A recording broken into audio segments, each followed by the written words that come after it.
আন্তর্জাতিক সীসা দূষণ প্রতিরোধ সপ্তাহ উপলক্ষে ফরিদপুরে চলছে নানা আয়োজন। ইউনিসেফের সহযোগিতায় আয়োজনে কিন্তু আসলে এই প্রোগ্রামগুলো সম্পন্ন করা হয়েছে। র্যালি করা হয় এবং র্যালির পরবর্তী মানববন্ধন শেষে কিন্তু এই সাধারণ যে শিক্ষার্থী রয়েছে তাদের নিয়ে কলেজ ক্যাম্পাসে কিন্তু একটি সেমিনার অনুষ্ঠিত হয় এবং সেখানে কিন্তু এই সীসার যে ক্ষতিকর দিকগুলো সেগুলো কিন্তু তুলে ধরে বক্তব্য রাখেন বক্তারা। এবং তারা যেমনটি জানিয়েছেন যে এই জেলাতে আসলে যে ব্যাটারির ফ্যাক্টরিগুলো রয়েছে সেখানে যে সীসা উৎপাদন করা হয় সেখানে যে সীসার যে ধোঁয়া সেই ধোঁয়াতেও কিন্তু মানবদের বিভিন্ন ধরনের ক্ষতি হয়ে থাকে। বিশেষ করে শিশু থেকে বৃদ্ধ বিভিন্ন ধরনের বয়সী যারা রয়েছেন তাদের কিন্তু স্বাস্থ্যের দিক থেকে কিন্তু বেশ ঝুঁকিতে কিন্তু তারা রয়েছেন। এছাড়াও বিশেষ করে আরও যে খাবারগুলো রয়েছে বিশেষ করে খাদ্য সামগ্রী সহ যে খাবারের প্লেটগুলো রয়েছে সেখানেও কিন্তু এই সীসা ব্যবহার করা হচ্ছে এবং এই সাধারণ মানুষ তারা কিন্তু আসলে জানেও না জেনেও কিন্তু তারা ওই প্লেটেই খাবার খাচ্ছে বা বিভিন্ন ধরনের সীসা মিশ্রিত খাবার কিন্তু তারা খেয়ে কিন্তু আক্রান্ত হয়ে পড়ছে। সীসার কারণে যে মানবদের ক্ষতিগুলো হচ্ছে এই বিষয়ে কিন্তু এই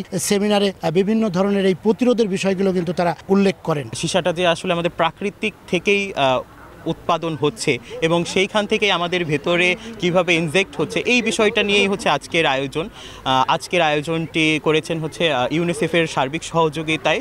আমরা এই আয়োজন ইউথ নেটের মাধ্যমে ফরিদপুরে আজকে আমরা এই প্রচারণা চালাচ্ছি। সীসা আসলে আমাদেরকে বিবিধভাবে ক্ষতি করছে আমাদের মানব শরীরকে।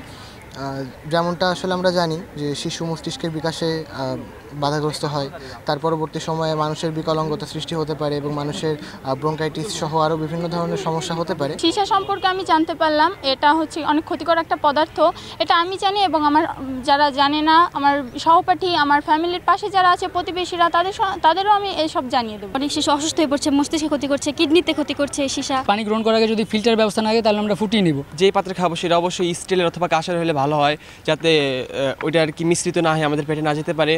এবং তারা আরও যে বিষয়গুলো বলেছেন যে এই যে এই সীসা প্রতিরোধে বিশেষ করে যে জেলায় যে ব্যাটারি যে ফ্যাক্টরিগুলো রয়েছে মূলত যে এই সীসা যে বাতাসের সাথে মিশে গিয়ে কিন্তু মানুষের শ্বাস প্রশ্বাসের সাথে মিশে যে শারীরিক ক্ষতি হচ্ছে সেই ক্ষতির থেকে কিন্তু প্রতিরোধের জন্য কিন্তু তারা ব্যবস্থা নেওয়ার দাবি জানিয়েছে। এছাড়া শহরের যে বিভিন্ন রেস্টুরেন্ট বা হোটেলগুলো রয়েছে সেইগুলোতে যে খাবার সামগ্রী রয়েছে এবং তাছাড়া নিজস্ব যে পরিবারের যে মেলামাইনের যে প্লেটগুলো রয়েছে যে পাত্রে সাধারণত আমরা খেয়ে থাকি সেই পাত্রেও কিন্তু আসলে অনেক সময় সীসা মেশানো থাকে এবং সেই খাবার খেয়েও কিন্তু আমরা নানা ধরনের শারীরিক যে রোগ সেই রোগে কিন্তু আক্রান্ত হচ্ছে। পাশাপাশি জেলার যে সীসা কারখানাগুলো রয়েছে সেগুলো বৈধ না অবৈধ সেদিকে খেয়াল রাখবে প্রশাসন, এমনটাই প্রত্যাশা করেছে আয়োজকরা।